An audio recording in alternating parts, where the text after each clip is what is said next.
Hello, lovelies. Alright, housekeeping.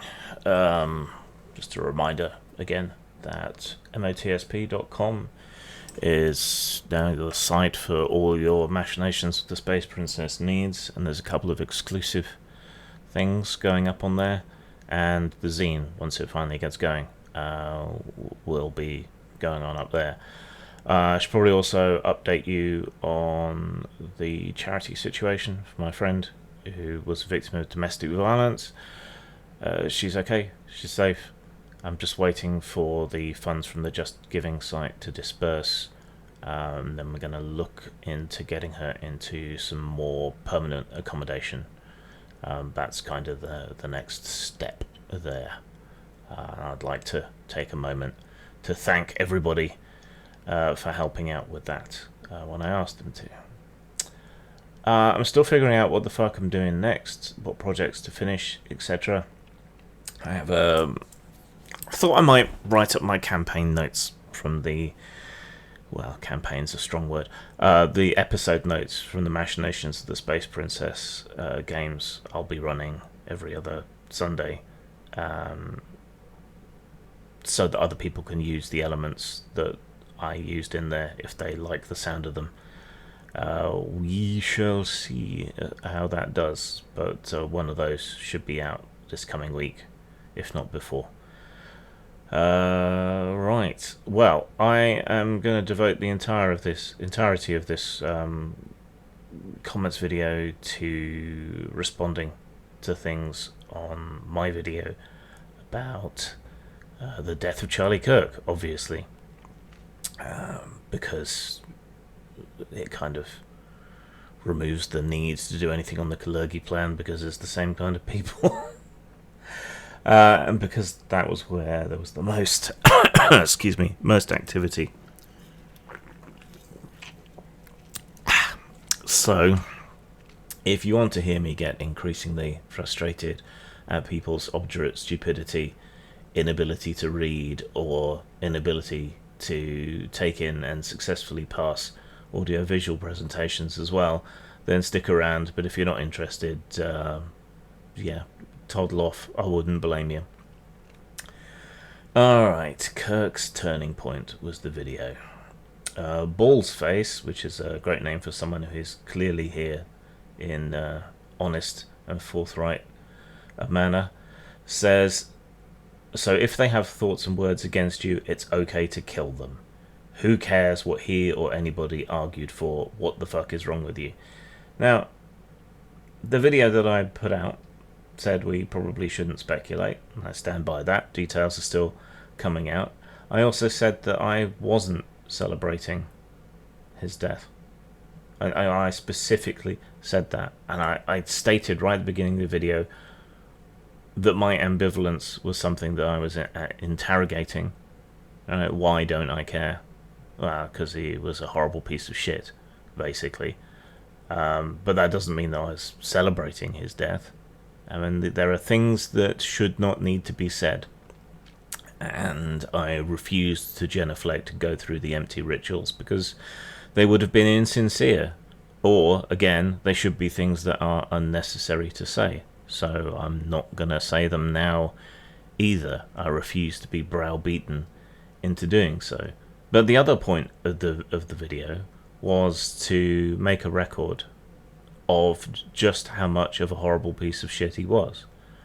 A bullet does not render you sinless, whether you're shot by it or whether you shoot someone else by it. And it is disturbing to me that the right seems to regard either of those acts as somehow sanctifying. Kirk was shot and killed. That doesn't change what he chose to do with his life, the horrible things that he advocated for, his Christofascism, none of those things. He had a family. Lots of horrible people have families, right? And this mawkish display of performative grief on behalf of many, which is turning to unjustified hatred and threats of violence to everybody else, but hypocrisy, that's what we come to expect. it shouldn't get in the way of an honest recording of who someone actually was. And given that there is so much lionizing and reputation laundering going on, I think a record of the bad side of the person is probably warranted. And I hope when I eventually pop my clogs, people will be honest about me as well. It's a conversation I've often had with Mrs. Grimm. You know, we don't want people to sugarcoat it and pretend that just because we died that we didn't have our flaws and foibles. Yeah, I even reference Speaker for the Dead, Orson Scott Card, and I explain explicitly in a couple of lines what it is about that book that was appealing to me. So the fact that so many obdurately stupid people weren't listening, they just heard their trigger words and went off on one without actually contextualizing or parsing what I was actually saying. Yeah, I started my YouTube channel in part because of misunderstandings over text. But if you're so stupid you can't understand what I'm saying in an audio-visual presentation with all the tonal cues, body language, all the rest of it, then just fuck off.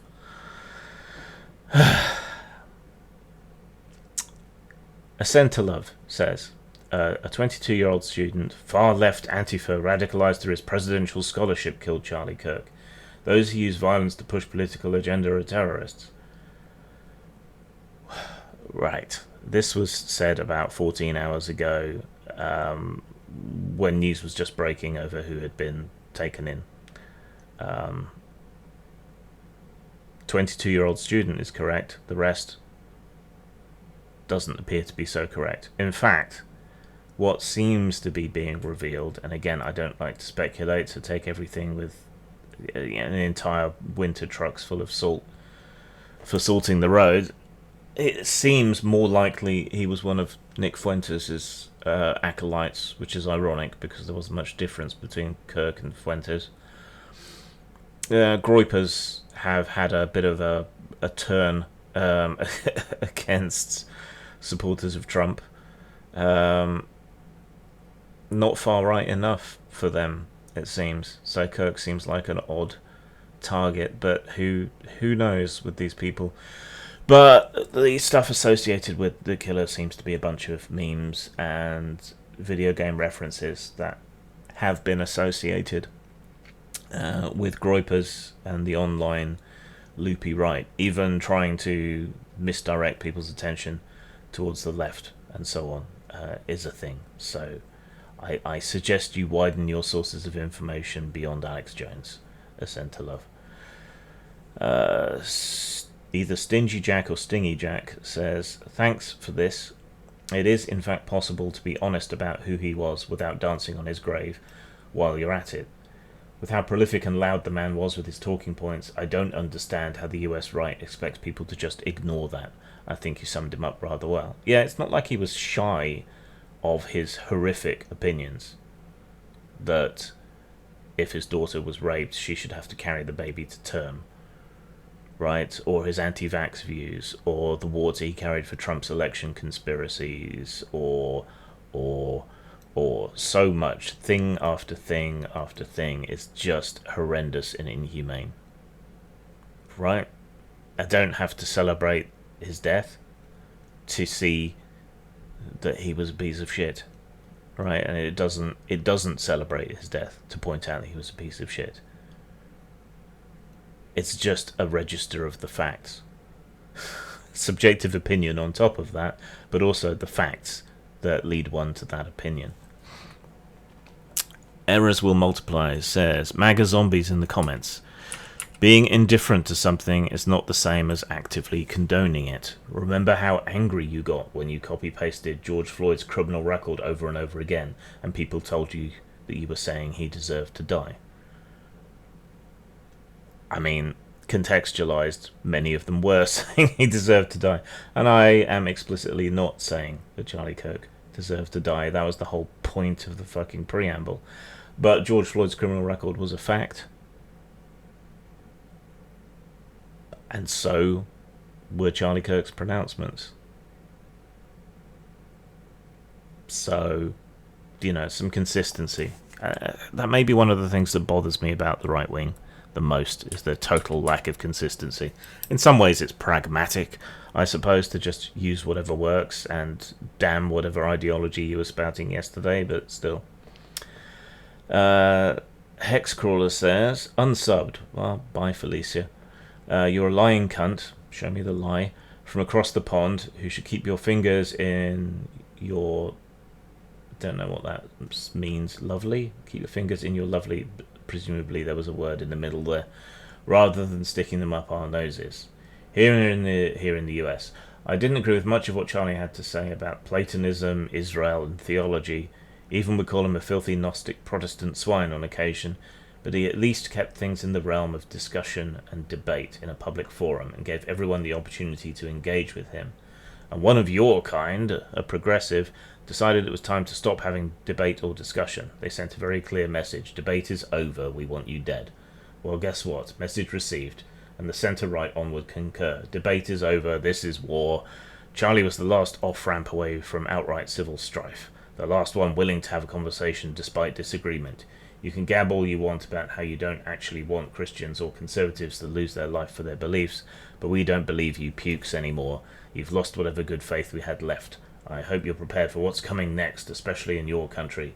When America sneezes, England catches the cold. Good night and good luck to you. Well, I hope you feel very stupid and ashamed of that comment now, now that a day has passed. I very much doubt it. However,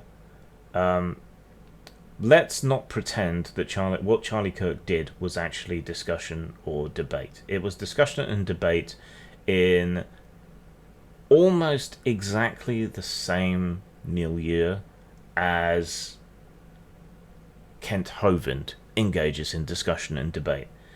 It's not about any sort of quest for truth. It's not about discussing or debating in good faith. Much like a creationist preacher, Kirk just used the opportunity to trot out nonsense at such a rate that debunking it would have taken hours, right?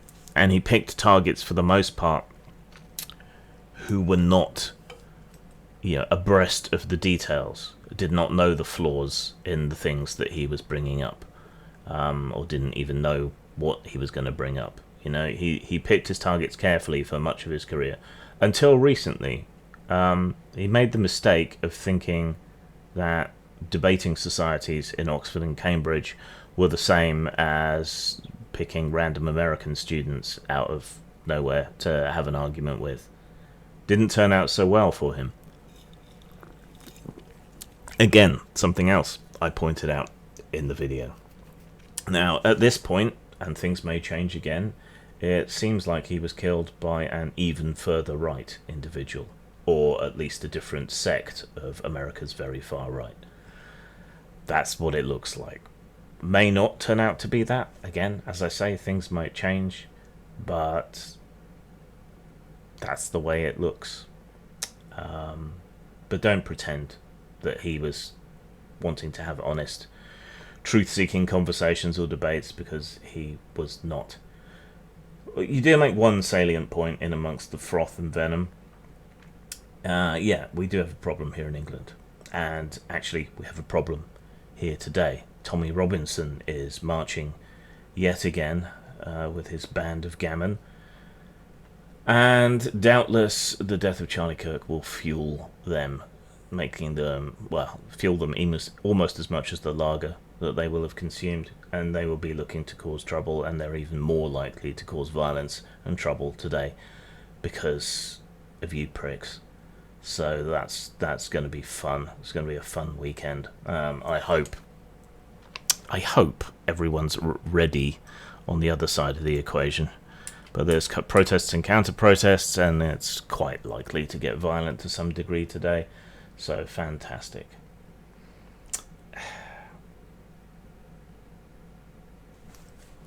Moving on. Jem says, if Charlie Kirk wasn't someone I gave much thought to in life, and when there are plenty more people dying who I don't find ideologically detestable, Why should I care about someone who promoted hate against minorities getting shot? He specifically said that some deaths are a price worth paying for the freedom that guns provide. The right tends to think it's funny when people on the left are attacked, like Paul Pelosi. Kirk joked that some amazing patriot should bail out Pelosi's attacker. So the hypocrisy and pearl clutching is just for political advantage and virtue signalling by people who have no real morals or virtues. They don't care that somebody died. They're angry that they lost a piece in a game. I'm not laughing at Kirk's death. I think it will be used to justify worse things than he was able to do while alive. Someone or some group that is calculated enough to pull off an assassination would also know that this will make things worse for the actual left. If it were to come out that a lefty loony was responsible, who else? False flag by Trump? Kirk was hard to pin down on Epstein and Israel, so that doesn't seem likely. My money is on outside actors. Kirk was against Ukraine aid, so not Putin. I think that revenge for the attack on Venezuela is a possibility. This seems like something a cartel could and would pull off, especially one comprised of ex-military, like the Cartel of the Suns. Well, again, speculation has been overtaken by events. It seems at this point that it was a groyper, but we don't know yet, so be cautious. But yeah, the hypocrisy and pearl clutching is disgusting.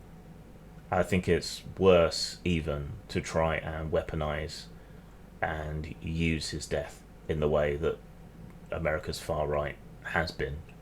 Far worse that than being happy that he's dead. Right. Very few people I have been actually happy when they died. Margaret Thatcher.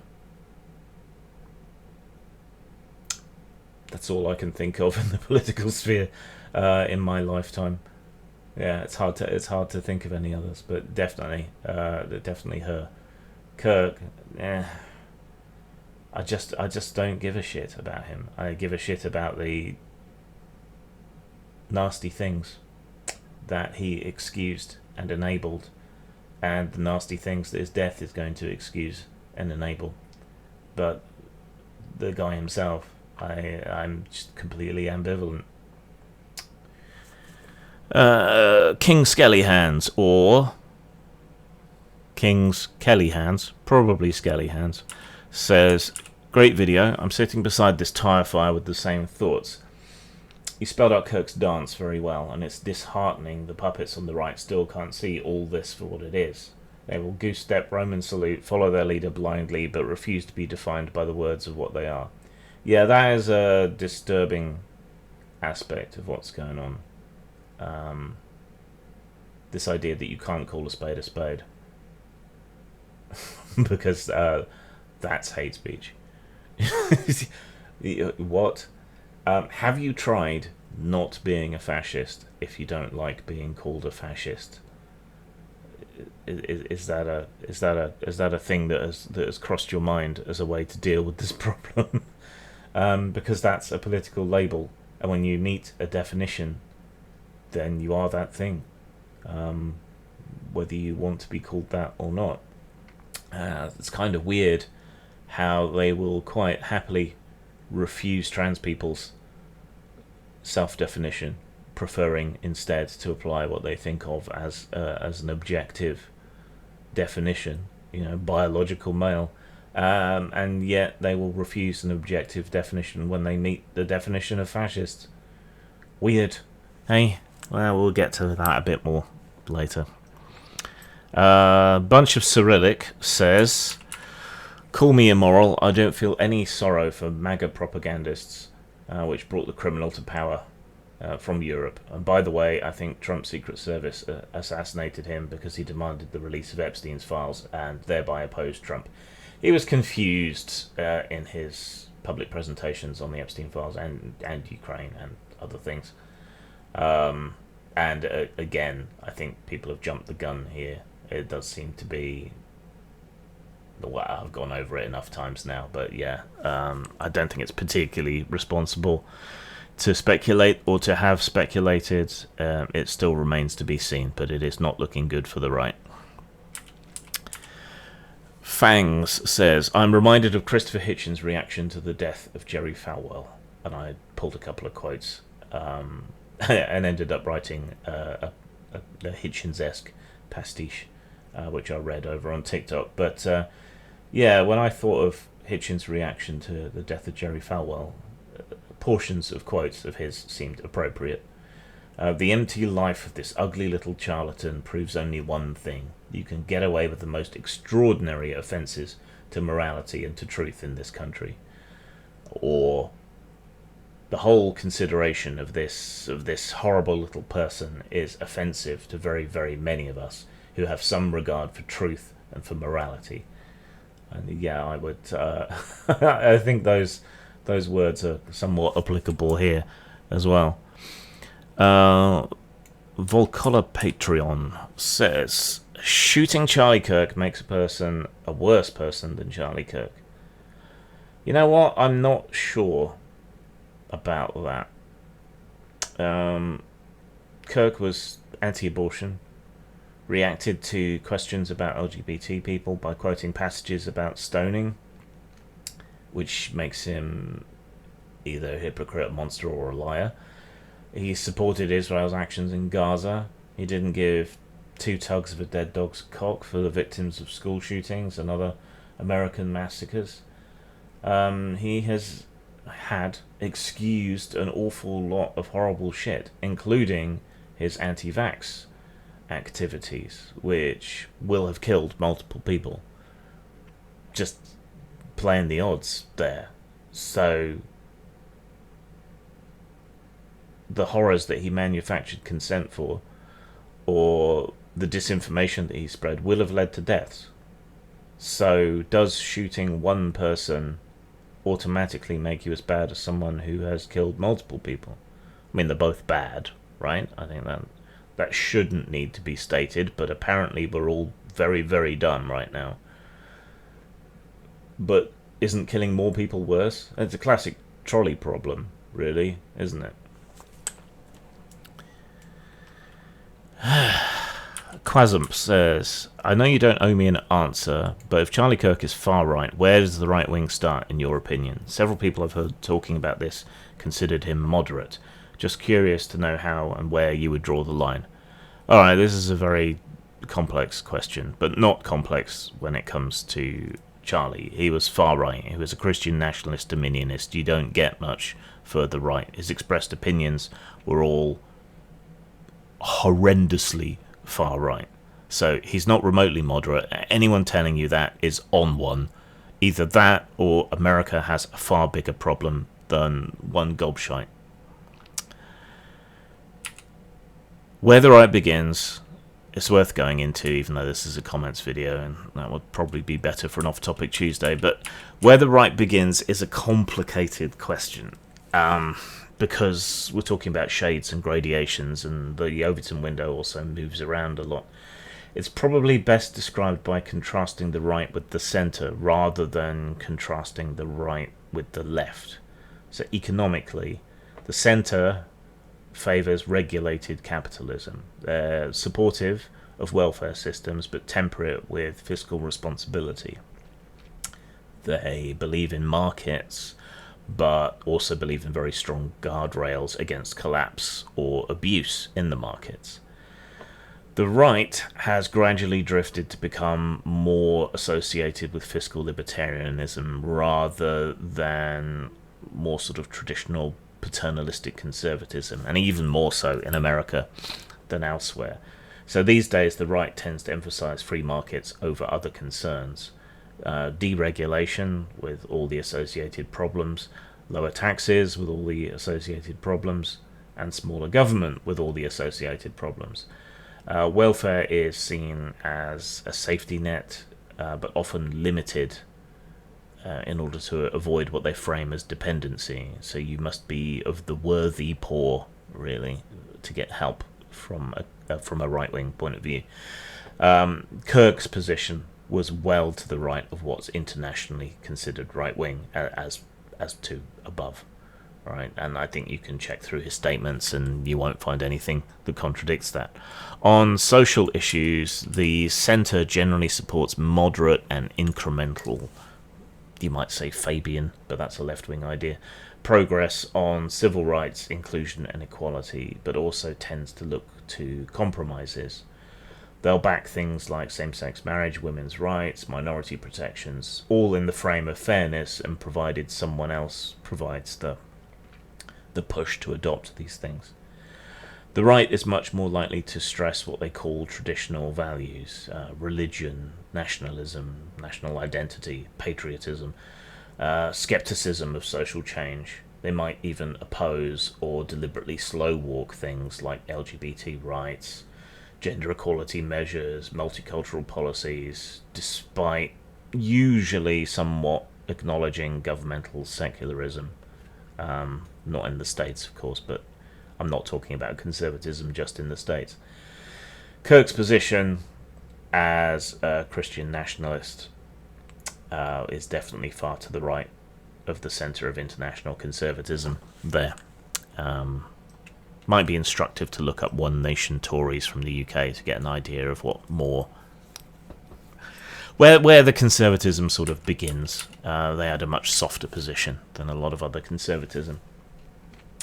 When it comes to nationalism, internationalism and globalism, the centre tends to embrace multicultural institutions and multilateral institutions, big transnational groups like the UN, EU, NATO, World Trade Organization, WHO, all of that stuff, and to view them as stabilizers. So they're generally pro-globalization, but they want to cushion its effect on workers.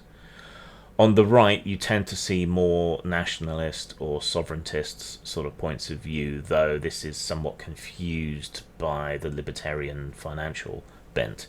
Libertarian financial people tend to be fully in favour of globalism. The right tends to be more sceptical of international organisations, trade agreements, treaties that might constrain internal national decision making, but in practice, unless you're a superpower, you're always going to be at the mercy of other larger trading and other blocks, and so it's better to be inside the tent making decisions rather than outside it pawing at the door, as Brexit has shown. In extreme forms, the right is more about protectionism and isolationism, and those again are much stronger in the States than otherwise. I mean, Kirk was openly, archly nationalistic and isolationist, except when it suited him, which is another characteristic of the American right, I think. Against big government, except when they can use it to enforce their social mores. Foreign affairs, the centre is often pragmatic, cautious, pro-diplomacy as a first port of call, supports alliances and international law, things like NATO and so on, and will use force but only if necessary. There's a pragmatism and realpolitik to the whole thing. The right tends towards a more hawkish stance. They like having a strong military. They're ready to act unilaterally. They emphasise national strength over national consensus, and often frame conflicts as moral struggles in order to smuggle them past the public. Civilization versus chaos, democracy versus tyranny, wars on abstract concepts like terror, or things that you can't stop with wars like drugs. American conservatism has a much stronger isolationist bent over a longer period of time, but you don't have to go that far back to find neocons who were interventionist. And America remains interventionist despite Trump's rhetoric, especially this time around. Kirk was a hypocrite on this, as many people on the right are, but he did spout isolationist and nationalist positions on the right of the right. When it comes to immigration, the centre tends to support immigration, but usually via controlled pathways, with integration policies, with set procedures and ways to do things, and limits. It recognises its economic and social necessity, but also wants balance and control, and can find it difficult to explain these points to the public. The right, on the other hand, often restricts immigration, even at great cost to their own countries, citing cultural cohesion, security, labour competition. They may well push native-first policies. Kirk carried water for a position much further to the right here, leading to much of the current inhumanity, deportations and so on in the US. When it comes to climate change, the centre tends to accept the science, and argues for a gradual, careful transition to green energy, which is probably too slow at this point, but they usually try to balance it with economic growth. What's interesting is that massive investment in green energy, much like the massive investment in AI, ironically enough, is what has been growing helping what little growth there has been economically. The right tends to range from mild skepticism of climate urgency to reluctance about regulation, and in its more extreme ends denies the whole thing entirely. They tend to prefer what they call market-based solutions or continuity of fossil fuels, even denying that we'll run out of them. Kirk was on the extreme end of this one, along with his anti-vax hysteria and COVID conspiracism. That's all a hoax. On all these dividing lines and more that I haven't summarized quickly, he was well to the right. And in fact, I would say he meets enough of the useful definitions of fascism to be called one of those as well, though it's what President Xi might call fascism with American characteristics. So it's worth just pausing and reiterating again there what constitutes fascism. Not all fascists are Nazis, but all Nazis were fascists. There were different strands of fascism with different emphasis on different areas. Spanish fascism was different to Italian fascism, was different to German fascism, and so on. The common qualities are nationalism, authoritarianism, a leader cult, collectivism, not in the communist sense, but rather in that nationalistic and in-group, out-group sense. Military and religious symbolism tends to be important. They also tend to be anti-democratic, anti-egalitarian, and against Enlightenment values. A particular branch of fascism may or may not have all of these elements, and it may have other ones, but it will have most of them. I don't think it's any exaggeration to say Kirk met every single one of those tick boxes. Definitely nationalistic, definitely authoritarian in his support of the current regime, definitely part of the Trump leader cult, definitely identified in and out groups and attacking one. Definitely into his religious symbolism, military symbolism a little bit less, but still there. Definitely anti-democratic, again carrying water for the attacks on democracy in the United States. Definitely didn't believe in an egalitarian or fair point of view on how people should be treated in society, and he was actively and corrosively not just anti-intellectual but anti-science. So I don't think there's any argument that can be made that he did not meet the definition of fascism, and I choose to call a spade a spade. Almanac of Sleep says, the real harm principle is shooting someone in the neck because you disagree with them. Just because he hurt your feelings doesn't justify him being murdered. Words aren't violence, shooting someone is. Again, I must beg you to actually listen to the words coming out of my fucking mouth. Claus Buck says, you're correct. This was me after I challenged him on some stuff he spewed about the UK. Pointed kitchen knives aren't banned yet, but I stand by my assertion. The ban is under serious consideration. You're correct again. Linehan wasn't arrested for possessing a knife. I never said that he was, actually, or advocating the possession of a knife. He was arrested for a speech crime. No. Okay, I'll come back to that. My point is that people who already tolerate being deprived of the right to keep and bear arms will eventually tolerate being deprived of their freedom of expression. Liberty is a habit. A people who surrender one aspect of their liberty will more easily surrender another. It can become easy to grab your forelock. It's tug your forelock, but yeah. All it takes is practice. The US isn't under tyranny. The progressives are still advocating for the progressive agenda, just as the conservatives are advocating for their agenda. There will be elections in 2026 and 2028. After January 2029, President Trump will be history. It's not a wish, it's just a fact. Well, it looks like he's probably going to die before then, but that doesn't mean the project dies then. And there can be votes under tyranny. They're just meaningless, like the ones in Russia, or they are so utterly corrupt as to be unrepresentative, right? Linehan has been arrested multiple times for a pattern of harassment and intimidation, of which his activity online is just one aspect. Right? If he was turning up outside someone's house and shouting at them every night for hours, I don't think there would be any question that that was harassment. But because he does it online, somehow it isn't. And it's not just online, he's done these things in person, and so he's had several orders from courts about his behaviour, which he has chosen to break. And that's really what he's in trouble for, not speech.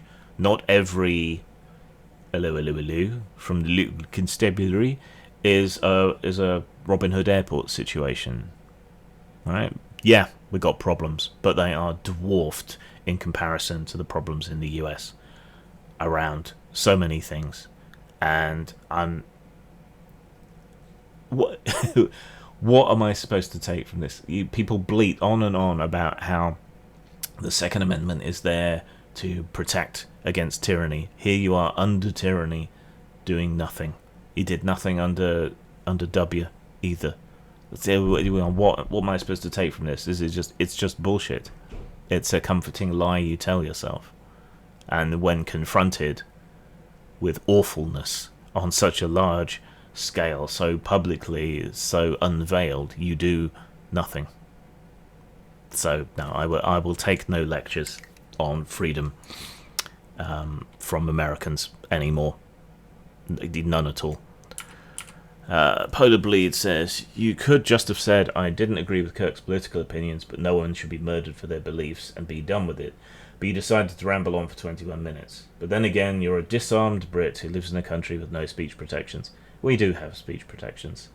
They're different to those in the US, but we do have them.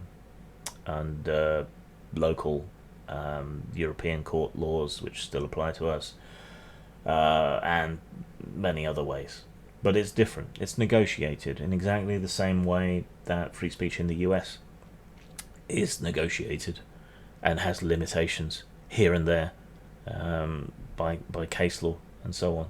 But why would I say that? It's unnecessary to say that, and that wasn't the point of the video, which was to examine my own ambivalence to his demise and to create a record of just how much of a shitbag he was,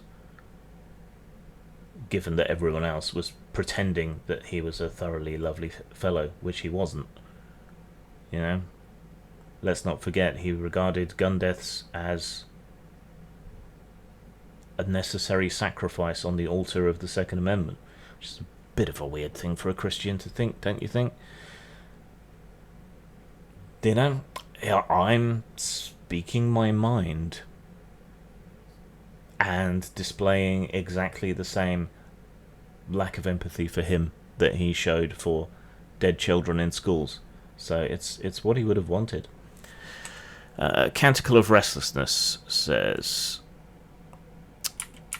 oh, what's this? You're approaching to attempt to have a reasonable conversation with at least a pretense of considering other points of view. Perhaps you're open to debate the topic in an open and accountable format. Besides how you're essentially okaying anyone who disagrees with your politics to be labelled a monster, and okaying all efforts to control... Oh god, these are run-on sentences. To control society and thoughts and conversation and narrative in the name of an authoritarian vision for supposed to be ensnaring and disgust at any institution which can have any token reason to dismiss with that utilitarian disgust. I don't even know what you're trying to say.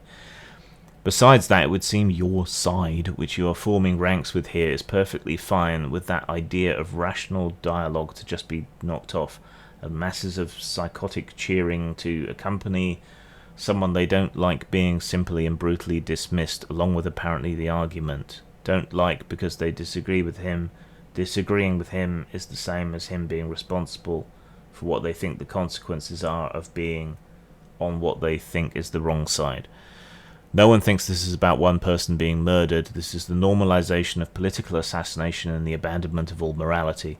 This is about the end of the conversation. Well, again, inconveniently, it seems to be turning out that the assassin is not what the right was apparently hoping they were. But I do not labour under the misapprehension that that will make any difference to the invective or, quote, retaliatory, unquote, violence that is sure to follow. I'm finding it very hard to discern what you're saying. And I don't think that's my failing here. But he was not approaching people to have reasonable conversations. It was just a pretense. And let's not celebrate that. And again, the moment he met anyone competent to argue with, he ended up utterly destroyed, as he was at Oxford and Cambridge debating societies. The guy was a cunt. I'm not sorry he's dead, but I'm not happy he's dead. How do you get anything else from what I said? It's very weird. Livewire says, pathetic video from a pathetic man who is trying to chase the clout of a man who did more in 13 years than he did in his whole life. R.I.P. Charlie Kirk. Doing a lot of something awful is not good. Doing a little of something good is good. And again, I stated what I was doing and why at the very beginning of the video, and you chose not to listen, and that's on you. Wizard Jim says, this isn't hard. His whole brand was talking to people he disagreed with, trying to argue with them to have a debate. His stated goal was to get American politics de-radicalized, so that people could argue heated issues without violence being on the table as an option. This isn't the rhetoric of a fascist or a Nazi or whatever slur you want to throw at him. Not slur, accurate descriptions. But that's not really the point. The point is that this was speech answered with lethal violence. There is no justifying that without resorting to borderline magical thinking like stochastic terrorism or the harm principle. Harm principle is not magical thinking. Ideas created to justify violence by people who want to commit it. No, ideas to prevent harm. Roughly 1 in 100 people are psychotic to one degree or another. All right, it's just a slightly inaccurate, handy little statistic. Kirk was talking to hundreds of thousands, perhaps even millions of people, many of whom were impressionable or weak-minded, many of whom will have refused vaccinations and so on because of him, many of whom will have died because of him. All right, that is harm. That is a valid and good reason to restrict anti-vax speech. The only good and valid reason to impinge on people's personal freedom, to limit harm.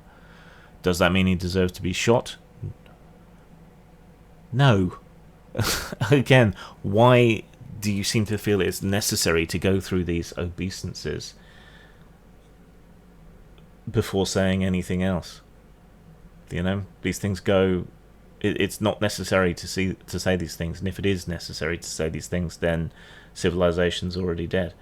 His brand might have been talking with people he disagreed with, but that's not what he was. Just not what he was doing.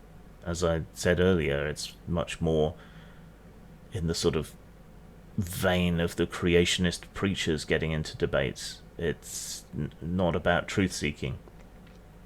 He was not about de-radicalizing, he was about radicalizing, stoking the fires. He made his money from hate and division, and apparently it bit him on the arse. I mean, that's irony. I mean, he failed in this mission. He was willfully and deliberately divisive, and a controversial figure who stoked rather than calmed the flames. And I don't call him a fascist lightly. It's accurate, as I think we covered earlier. I like to call a spade a spade. I refuse to call Trump a fascist in his first term because he wasn't quite there yet. This time around, he and many of his supporters definitely meet the definitions. Wizard Jim got confused. So he used to be on my Discord but was not chill, so I ended up having to go. He claimed I called Kirk a Nazi. What I actually said was he might not be a Nazi in the Pol Sci sense, but he is colloquially, and I said he was a fascist, right? People do conflate the two. I didn't, and I don't. So that was a completely dishonest point. Captain Stern says, low IQ commie, saying how Americans doesn't understand irony. Kettle meat pot. I think you meant don't understand irony. There also should have been an apostrophe there, and you put 3 spaces between Americans and doesn't, and you spelled doesn't DOSENT, and you failed to capitalize IQ, which is an acronym for intelligence quotient, and you also failed to capitalize Americans, which is capitalized because it's like the name of people in the country. And my IQ is 146. Thank you. And lastly, Ascent to Love says, I struggle to understand why do those on the left resort to demonizing their opposition, i.e. Nazis, fascists, especially since Charlie was a man of God / Christian. Young people as shooter could not have been a happy, loving person to carry so much hatred to kill in his heart. Why is there so much hatred? As there is no separation, we are all children of God. I don't understand the need for violence. Well, I don't believe in God, so all of that falls entirely flat for me. But Hitler was a Christian. He was a devoted Catholic. Got-Bit-Uns was on Nazi belt buckles. Then we can go back to the Spanish Inquisition or innumerable wars between Protestants and Catholics, sectarianism in Northern Ireland and in Scotland in times past. The cavalcade of blood that religion has caused is storied and centuries, thousands of years probably, long. Disagreements over whose invisible friend, imaginary friend, is better or not. It's not demonizing to call someone a fascist when they're a fascist, and Kirk was a fascist. He meets the definition, therefore he's a fascist. A two-wheeled, muscle-powered vehicle with handlebars is a definition of a bicycle. Right, probably some other things could be put in there as well, but so if you see something that meets the definition, it's probably a bicycle. If you meet someone that meets the definitions of a fascist, then they're a fascist. Right? It's people have used it as a slur and so on in the past, but it also has usage as an actual accurate term to describe something. Well, what would you have me call people instead? People of authoritarianism? Native Aryans? What's the politically correct term for a fascist? You tell me. Fucking hell, people are stupid. Zang. Greetings, Jerkian warrior elite.